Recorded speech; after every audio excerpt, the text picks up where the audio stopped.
counter what might be detrimental to our own growth, our own life, and so on. Right. So having said that, then this context too would impinge upon the life and the planning of the monthly events. Right. Okay. So they shape in a way then the way we have to go. Go. Right. Okay. So that is an important area that I think we need to keep on reminding ourselves. Right. I think so. I think perhaps we might have sort of forgotten the need to look at the context itself in which we are actually, moving and changing and growing in as well. See, the context is not just a broader societal context. Mm-hmm. It is also the parish context. Yeah. What is going on in the parish is not stagnant.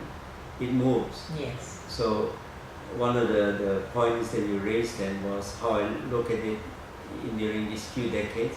Yes. My cursory kind of observation in Right. the times that I have been back. Right. Is that obviously St. Francis Xavier is an aging parish, quote unquote. Yes. Not that it has grown tired and old, but the demography is changing very fast. Yeah. There are new neighborhoods mushrooming all over. Right. Young families have a tendency to move to these new areas Right. for whatever reason. So we end up, if you like, with a population within the territory that is Mhm. of an older group of territorial parishes. Right. So obviously then that would color the way we do our mission within the parish with the territorial parishioners in mind. Right. Of course, the parish is also inclusive of the Sunday assembly. Right. That one we have no control of. Right. Don't know where they come from, where they live. Mm-hmm. So at the level of the territorial parish planning, that is to be done by other parishes where these people come from. Right. Okay. That's a nice way of looking at it, though. That now it's time for the other, churches, newer churches, or like in CDM and St. Thomas More, where they have younger sort of families. So they would have to now start planning in their own way, interpreting the context of their own situation, Sure. right? And then from there, starting off that whole process once again. So it's an ongoing process that, as you said, may be cyclical. The whole NIP, even as you take it to another area, will be cyclical, because you begin again with the need to build communities within a new area, new neighborhoods, new housing estates, right? So they would have to start as well. So their process, or the point at which they would have to interpret what is necessary, will be very different from where SFX is right now, right? So I think that makes a lot of sense. So in that same token, what is to be done within SFX then is what has to undergo the same kind of proceeding, of constraints and so on, because population is different. The people that are here are different, whether we like it or not. So we have to work from here, from what is happening here, with the people that are here, if we are talking about the territorial parish. So it is, I won't say fruitless or futile to kind of lament what we have lost. In a way, we lose, we gain. There is no actual loss in that sense. Because I've been meeting people who are now very active in another parish. They were here before as an altar server. They were here before as one of the member of the commission or the council and so on. So they are heading some group, some council somewhere else. So that leads to the growing of the particular church. But having said that, there are also new people coming in, and they have to be initiated. They have to kind of understand the background of this parish as well. So in that sense, there is no stopping. The children, the grandchildren of the present former parishioners or present parishioners, they have to be kind of initiated, like we do the initiation of Christian. it's exactly the same principle. Okay. Yeah. So having said all that, what word would you use then to describe your time as parish priest?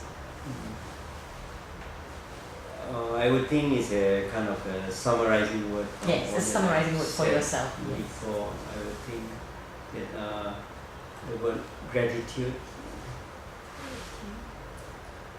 the sense of gratitude for a lot of things, a lot of people. Thank you. I'm sure many parishioners would be wonderfully touched by the fact that that's your one word that you remember all of them by, and that whole experience as parish pastor. Yeah, I think it speaks a lot. All right, for your time here, and for your service to them as well, in that sense. I mean, everybody that I've spoken to remembers you very fondly as well during that time, despite the challenges that you had to push and put people through.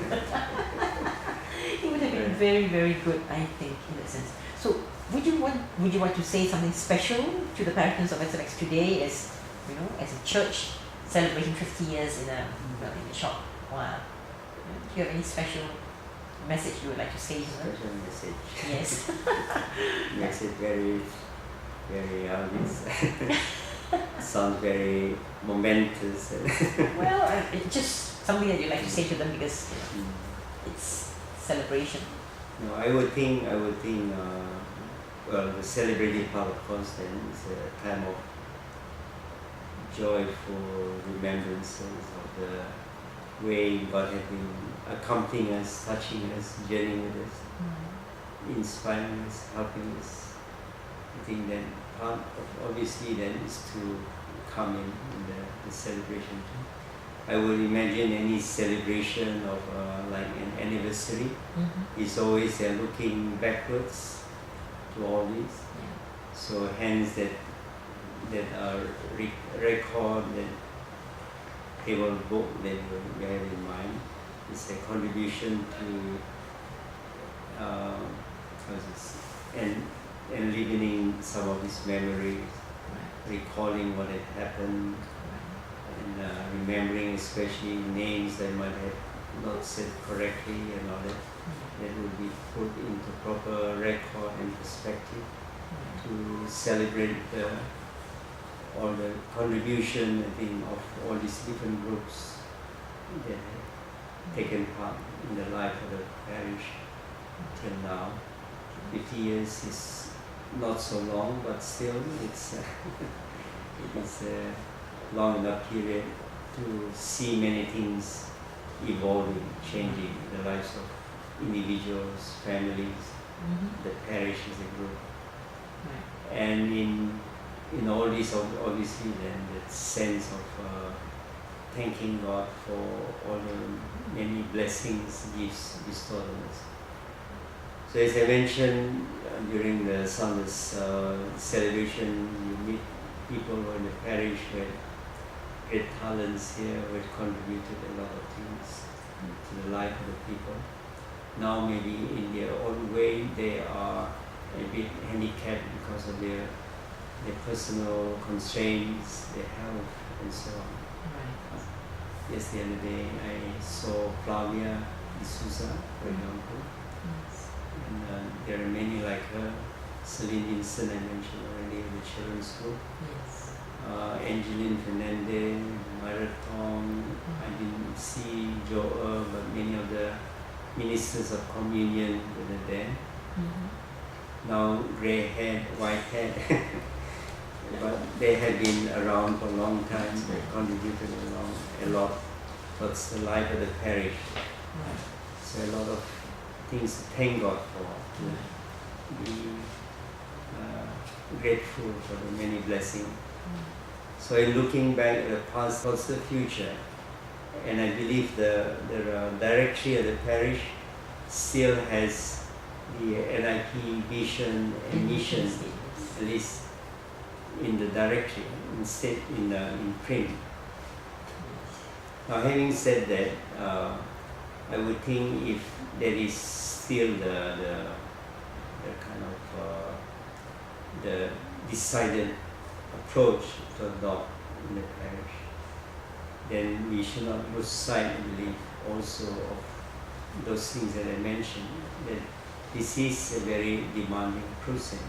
Right. It is, I won't say a very, what is the word, a very greedy process, if you want. Right. But because it is so all-encompassing, it does require our full attention.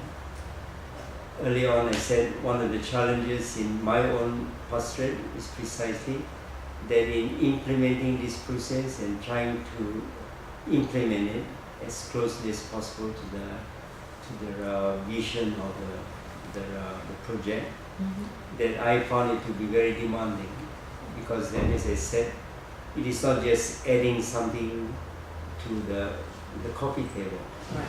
It is changing the whole way of what the table is to look like, how it is, what it is to serve, and so on. Right. So because of that, then I think the early observation that people complain about a lot of things happening and where does that lead us, maybe betray something that something is not integrated into the along the journey. So we are distracted, if you like, quote unquote, by things that are happening. So how do we overcome this? I believe then part of the creativity, the faithfulness to the process is precisely in finding ways on how to integrate, incorporate, whatever. So this is 1st of January 2010. 11. 11. 1 year back. Pope Benedict had a yearly day of message for World Day of Peace. So whatever he said there, now do we take it as another additional thing? Or if we are implementing it, how do we incorporate what he's saying there, what he thinks the church should be at, regarding religious freedom and all that? Right. How is this to be then enhanced, put as part of the journey? We are still moving towards, as we said, towards the need process.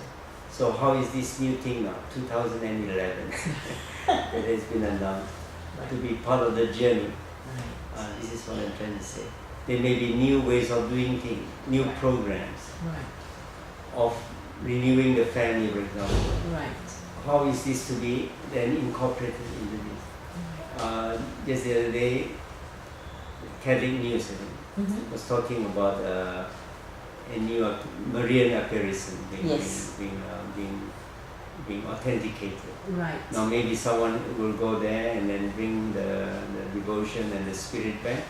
So what do we do? How do we integrate this in the already half a dozen devotions to Mary?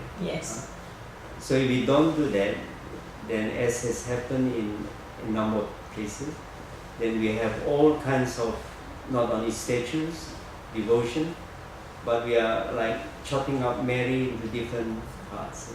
I mean, this just as an example. So any of these movements, I believe, initiatives, programs can be in some way, or could be, or should be, shown ways of being incorporated if we want to keep on moving there. Otherwise, then we will then invest a lot of energy in many directions. So how is this to be carried on? I believe then is to go back to my the former observation I made. I believe the pastoral spiral can help us because all these are kind of immersing us into new action. They can be analyzed, reflected on, and then we can plan accordingly to fit this into the general goal or objective of the journey. In other contexts, this same pastoral spiral, as it is called, is also being described as a power cycle. Power cycle of action, of reflection, recommendation, planning, and decision. So in kind of in management terms, the same process is being described using different words. Right. And pastoral managing groups call it the power cycle. Right. So I would think, as I mentioned maybe in the other Jubilee, that if there is one particular message that the parish that I want to convey, it's more power. More power to the parish leaders, to the parishioners themselves. with this understanding. Right. And it is this power that is, I believe some political leaders are talking about it today too, in that sense, the freely conferred collective commitment of the people of God, of everyone together. Freely conferred, they are not coerced, they want to take part in the spirit of Vatican II, they want to be co-responsible, they want to use their talents in different ways. So they are freely conferred collective commitment to work towards the annual objectives, goals of the long journey. Right. So more power to all of you.